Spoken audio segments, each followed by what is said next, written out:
ನಮಸ್ತೆ. ಈ ವಿಡಿಯೋದಲ್ಲಿ ಸಂಗೀತ ಪಾರಿಭಾಷಿಕ ಶಬ್ದಗಳ ಬಗ್ಗೆ ತಿಳ್ಕೊಳ್ಳೋಣ. ಕರ್ನಾಟಕ ಸಂಗೀತದಲ್ಲಿ ಸಭಾಗಾನ ಮತ್ತು ಅಭ್ಯಾಸಗಾನವೆಂದು ಎರಡು ಕ್ರಮಗಳುಂಟು. ಸಂಗೀತ ಕಚೇರಿಯಲ್ಲಿ ಬಳಸುವಂತಹ ಕೃತಿ, ವರ್ಣ, ಕೀರ್ತನೆಗಳು ಸಭಾಗಾನ ರಚನೆಗಳು ಎಂದೆನಿಸಿಕೊಳ್ಳುತ್ತವೆ. ಸರಳ ವರಸೆಗಳು, ತಾರಸ್ಥಾಯಿ ವರಸೆಗಳು, ಮಂದ್ರಸ್ಥಾಯಿ ವರಸೆಗಳು, ಜಂಟಿ ವರಸೆಗಳು, ಅಲಂಕಾರಗಳು, ಗೀತೆಗಳು ಹೀಗೆ ಮುಂತಾದ ರಚನೆಗಳನ್ನು ನಾವು ಅಭ್ಯಾಸಗಾನದಲ್ಲಿ ಬಳಸುತ್ತೇವೆ. ಕರ್ನಾಟಕ ಶಾಸ್ತ್ರೀಯ ಸಂಗೀತದ ಪಿತಾಮಹರಾದ ಶ್ರೀ ಪುರಂದರದಾಸರು ಮಾಯಾಮಾಳವಗೌಳ ರಾಗದಲ್ಲಿ ಅಭ್ಯಾಸಗಾನದಲ್ಲಿ ಬಳಸುವಂತಹ ರಚನೆಗಳನ್ನು ರಚಿಸಿದರು. ಅಭ್ಯಾಸಗಾನದ ಮೊದಲನೆಯ ಪಾಠ ಸರಳೆ ವರಸೆ. ಸರಳವಾದ ಸ್ವರಗಳ ಜೋಡಣೆಗೆ ಸರಳೆ ವರಸೆ ಎಂದು ಕರೆಯುತ್ತಾರೆ. ಸರಳೆ ವರಸೆಗಳು ಮಾಯಾಮಾಳವಗೌಳ ರಾಗ ಹಾಗೂ ಆದಿತಾಳದಲ್ಲಿದೆ. ಮಧ್ಯಸ್ಥಾಯಿಯಲ್ಲಿ ಸರಳೆ ವರಸೆಗಳನ್ನು ರಚಿಸಿದ್ದಾರೆ. ತಾರಸ್ಥಾಯಿ ವರಸೆಗಳು. ತಾರಸ್ಥಾಯಿ ಷಡ್ಜದಿಂದ ಮೇಲೆ ಹಾಡುವ ಸ್ವರಗಳಿಗೆ ತಾರಸ್ಥಾಯಿ ವರಸೆಗಳು ಎಂದು ಕರೆಯುತ್ತಾರೆ. ಮಂದ್ರಸ್ಥಾಯಿ ವರಸೆಗಳು. ಆಧಾರ ಷಡ್ಜದಿಂದ ಕೆಳಗೆ ಹಾಡುವ ಸ್ವರಗಳಿಗೆ ಮಂದ್ರಸ್ಥಾಯಿ ವರಸೆಗಳು ಎಂದು ಕರೆಯುತ್ತಾರೆ. ಜಂಟಿ ವರಸೆ. ಸ್ವರಗಳು ಎರಡೆರಡಾಗಿ ಇರುವ ರಚನೆಗೆ ಜಂಟಿ ವರಸೆ ಎನ್ನುತ್ತಾರೆ. ಉದಾಹರಣೆ: ಸ ಸ ರೇ ರೇ ಗ ಗ ಮ ಮ. ದಾಟು ವರಸೆಗಳು. ಸ್ವರಗಳು ಕ್ರಮಬದ್ಧವಾಗಿರದೆ ವಕ್ರ ರೀತಿಯಲ್ಲಿ ಇರುವ ರಚನೆಗೆ ದಾಟು ವರಸೆ ಎನ್ನುತ್ತಾರೆ. ಉದಾಹರಣೆ: ಸ ಗ ರಿ ಮ ಸ ಮ ಗ ರೇ. ಅಲಂಕಾರಗಳು.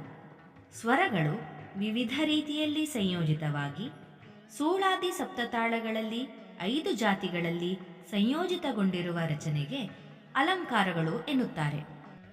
ಗೀತೆ. ಸುಲಭವಾದ ಸ್ವರಕ್ಕೆ ಸಾಹಿತ್ಯವನ್ನು ಹೊಂದಿಸಿ ತಾಳದೊಂದಿಗೆ ಹಾಡುವ ರಚನೆಗೆ ಗೀತೆ ಎನ್ನುತ್ತಾರೆ. ಗೀತೆಯು ಅಭ್ಯಾಸಗಾನದಲ್ಲಿ ಮೊದಲು ಸಾಹಿತ್ಯ ಪರಿಚಯ ಮಾಡಿಸುವ ಪುಟ್ಟ ರಚನೆಯಾಗಿದೆ. ಗೀತೆಯಲ್ಲಿ ಪಿಳ್ಳಾರಿ ಗೀತೆ, ಸಾಮಾನ್ಯ ಗೀತೆ, ಲಕ್ಷಣ ಗೀತೆ, ಘನಗೀತೆ ಎಂಬ ಪ್ರಕಾರಗಳಿವೆ. ಪಿಳ್ಳಾರಿ ಗೀತೆ. ಪಿಳ್ಳೈ ಎಂದರೆ ಗಣಪತಿ. ವಿನಾಯಕನಿಗೆ ಸಂಬಂಧಿಸಿದ ಗೀತೆಗಳಿಗೆ ಪಿಳ್ಳಾರಿ ಗೀತೆ ಎನ್ನುತ್ತಾರೆ. ಸಾಮಾನ್ಯ ಗೀತೆ ಅಥವಾ ಸಂಚಾರಿ ಗೀತೆ. ದೇವತಾ ಸ್ತುತಿಯನ್ನು ಹೊಂದಿರುವ ಗೀತೆಗೆ ಸಾಮಾನ್ಯ ಗೀತೆ ಎನ್ನುತ್ತಾರೆ. ಲಕ್ಷಣ ಗೀತೆ. ಗೀತೆಯು ಯಾವ ರಾಗದಲ್ಲಿ ರಚಿಸಲ್ಪಟ್ಟಿದೆಯೋ ಆ ರಾಗದ ವಿವರಣೆಯೊಂದಿಗೆ ರಾಗದ ಹೆಸರು, ಜನಕರಾಗದ ಹೆಸರು, ಸ್ವರಸ್ಥಾನ, ಔಡವ ಶಾಡವ, ಸ್ವರಾಂತರ, ಸಂಪೂರ್ಣ ಪ್ರಭೇದಗಳ ವಿವರಣೆಯನ್ನು ನೀಡುವ ರಚನೆಗೆ ಲಕ್ಷಣಗೀತೆ ಎನ್ನುತ್ತಾರೆ. ಘನಗೀತೆ. ಘನ ರಾಗಗಳಾದ ನಾಟ, ಆರಭಿ, ವರಾಳಿ, ಶ್ರೀ, ಗೌಳ ರಾಗದಲ್ಲಿ ರಚಿಸಲ್ಪಟ್ಟ ಗೀತೆಗಳನ್ನು ಘನಗೀತೆ ಎನ್ನುತ್ತಾರೆ. ಜತಿಸ್ವರ.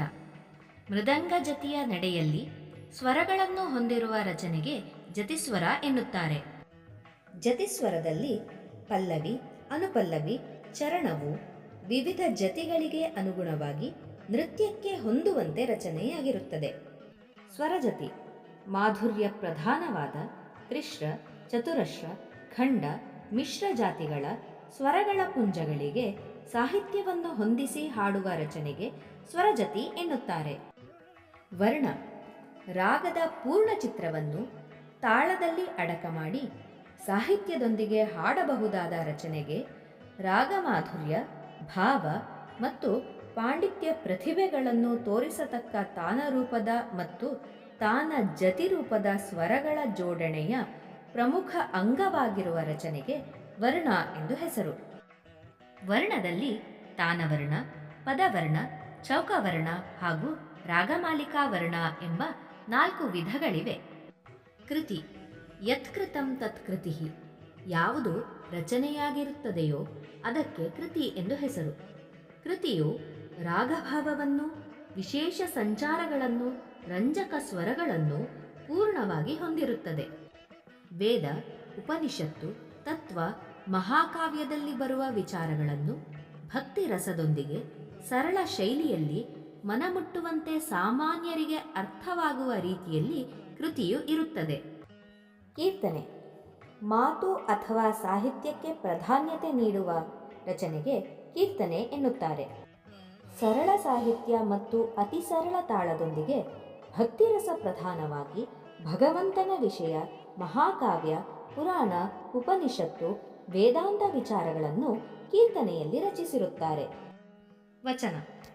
ಈ ವಚನವು ಕನ್ನಡದಲ್ಲಿ ಮಾತ್ರ ಕಂಡುಬರುವಂತಹ ವಿಶಿಷ್ಟ ರಚನೆಯಾಗಿದೆ. ಇದು ತತ್ವಗಳನ್ನು ವಿವರಿಸುವ ಅತ್ಯಂತ ಸರಳ ರಚನೆ.